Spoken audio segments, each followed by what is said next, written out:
Buenas noches, queridos hermanos, amigos que están reunidos en vuestras casas en este tiempo de Semana Santa. Le hemos titulado este tiempo Reflexiones en Semana Santa. Y en esta oportunidad permíteme en forma breve, concisa y precisa tocar un tema neurálgico en la vida de los discípulos después de la muerte de Jesús. Si tienes una Biblia, lo puedes abrir en el Evangelio de Juan, capítulo 20, versos 19 al 23. Ahí vamos a encontrar a los discípulos encerrados totalmente en el aposento alto por miedo a los judíos, ya que Jesús había sido muerto. Yo le he titulado este tema La cuarentena de los discípulos. ¿Por qué la cuarentena? Permíteme hacerle una conexión entre esta experiencia aterrador que tenían los discípulos y lo que nosotros estamos viviendo aquí en nuestro país a raíz de esta pandemia mundial llamada del coronavirus. Y quiero decirte que esta pandemia es histórico, porque a pesar de que no es la única pandemia en la historia, sino porque a pesar de todo el adelanto científico de la ciencia, la medicina, la tecnología, no se ha podido detener esta mortandad. Y la única solución viable de protección ahora segura es quedarnos en casa, como lo hicieron en el tiempo del virreinato de la Nueva Granada con la pandemia de la viruela. El informe de muertes a diario, especialmente en España y en Italia, es espeluznante y aterrador. Dicen las noticias que son entre 800 a 900 personas diarias mueren a causa del COVID-19. Ahora a eso le puede sumar el cierre de la frontera de cada país, la decisión de cada gobierno de decretar la pérdida del derecho a la libertad y quedarnos en casa, está restringido el salir. Y realmente nadie puede medir exactamente los daños y las consecuencias funestas que trae esta pandemia, tanto en la salud, en la economía de cada familia y por supuesto de todas las naciones. Todos realmente hemos sido afectados de una u otra manera, unos más, otros menos. Pero todos tenemos sentimientos encontrados. Algunos tienen temor, preocupación, ansiedad. Y mucho más cuando uno es cabeza de familia, cuando pesa sobre nuestros hombros la economía de la familia, de los hijos, los estudios, los pagos que tenemos que hacer. Realmente todos estamos preocupados. Y en esta oportunidad yo quisiera que nos acerquemos a la palabra de Dios para que te des cuenta que los discípulos también vivieron, si bien es cierto, no fue una pandemia lo que ellos pasaron, pero sí tuvieron una noche muy sombría, muy oscura, muy aterradora para ellos. ¿Por qué? Porque había muerto su líder, su maestro. Había sido crucificado Jesús. Y en el pasaje de Juan 20 vamos a encontrar dos expresiones que describen esta noche oscura y terrible que vivieron los discípulos. Dice en primer lugar en el verso 19, cuando llegó la noche de aquel mismo día, el primero de la semana, estando las puertas cerradas, dice, en el lugar donde los discípulos estaban reunidos por miedo a los judíos. Dos cosas hay aquí. Estaban encerrados en el aposento alto y segundo, estaban llenos de miedo. Y la pregunta sencilla sería, ¿por qué?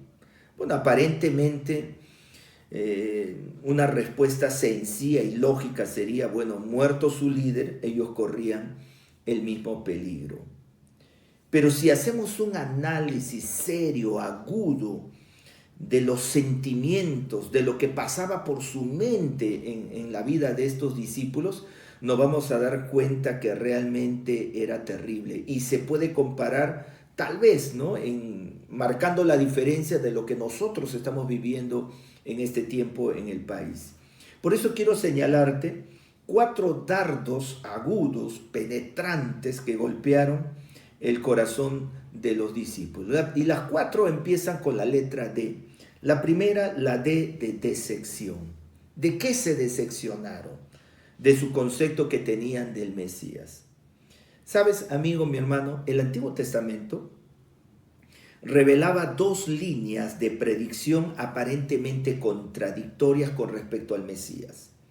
La primera línea presentaba al Mesías como un rey grande, glorioso, poderoso, montado en su caballo, un conquistador. Y segundo, declaraban describían a un hombre humilde, rechazado, sufriente y que iba a morir. Y esto causaba un problema serio en los judíos, porque ellos no podían conciliar estas dos líneas. Por un lado un rey grande y por otro lado un hombre rechazado, golpeado y sufriente.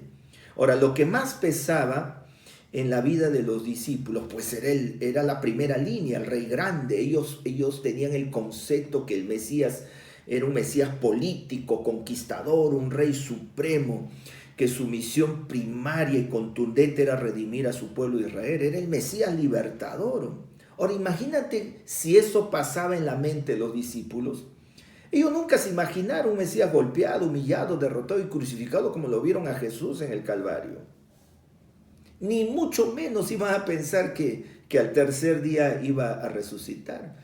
Entonces ahí te puedes dar cuenta de que ellos están decepcionados porque tal vez vinieron a su mente, a su corazón.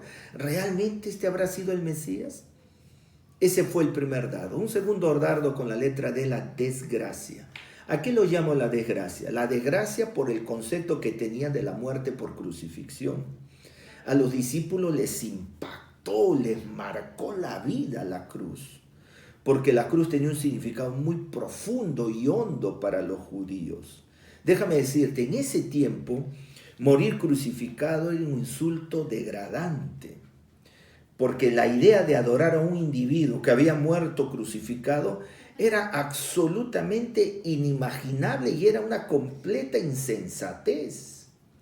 Un Mesías crucificado era escandaloso para la cultura griega y la cultura greco-romana, y eso habían absorbido los judíos. Era blasfemo, era estrambótico, hiriente, increíble. Miren, para que tengan una idea, para los griegos, el concepto de un Dios creador del universo crucificado era una completa necedad. ¿Por qué? Porque la cruz era una forma de ejecución repugnante, denigrante. Estaba reservado para lo peor de la sociedad, para los esclavos más rebeldes, para los pueblos conquistados, para los ladrones, para los asesinos más notorios. Ahora imagínate tú, Jesús yendo a morir en una cruz. ¿Qué es lo que pasaba por la mente de los discípulos? Pero si él no es un esclavo, pero si él no es rebelde, empezaba toda una confusión. ¿Por qué? Porque solamente la escoria y la basura moría en la cruz. Lo más bajo de lo más bajo. Por eso que era una desgracia. En tercer lugar, la letra D es dolor. ¿Por qué dolor? Porque amaban a Jesús. Jesús era su amigo, su maestro. Convivieron 3 años y medio con él. Pasaron toda clase de experiencias, buenas o malas. Era lógico, pues, que amaban al Señor. Pero la cruz les golpeó. La cruz fue muy agudo. Fue su fracaso, su mayor frustración. Cada uno de ellos tenía miles de interrogantes en sus mentes y corazones, porque la experiencia de la cruz fue terrible, desgarradora, rompió y quebrantó su alma, los decepcionó, los derrotó, los rompió. Por eso estaban encerrados. No solo por miedo a los judíos, encerrados porque no sabían qué hacer. Y a eso se suma la tercera D de desesperanza. Desesperanza, ¿por qué? Porque muerto su líder, se murió todo. ¿Te has puesto a pensar eso? Murió las enseñanzas del maestro, los principios que les dejó a través de las parábolas. Por más impactante que haya sido los milagros y sus enseñanzas, está muerto. Murió su amor, su fe, su esperanza. Porque de ahí venía esa idea tan absurda, pero tan poderosa. Seguir a un Mesías muerto es una necedad. Ahora yo quiero abrir mi corazón, querido hermano y amigo, y te pregunto, ¿alguna vez te has sentido así como los discípulos? Triste, deprimido, desanimado. ¿Te ha golpeado esta pandemia? ¿Ha golpeado tu economía? Tal vez no sabes cómo afrontar lo que va a venir más adelante, los pagos. Si eres un trabajador independiente, tienes tus negocios y en este mes no has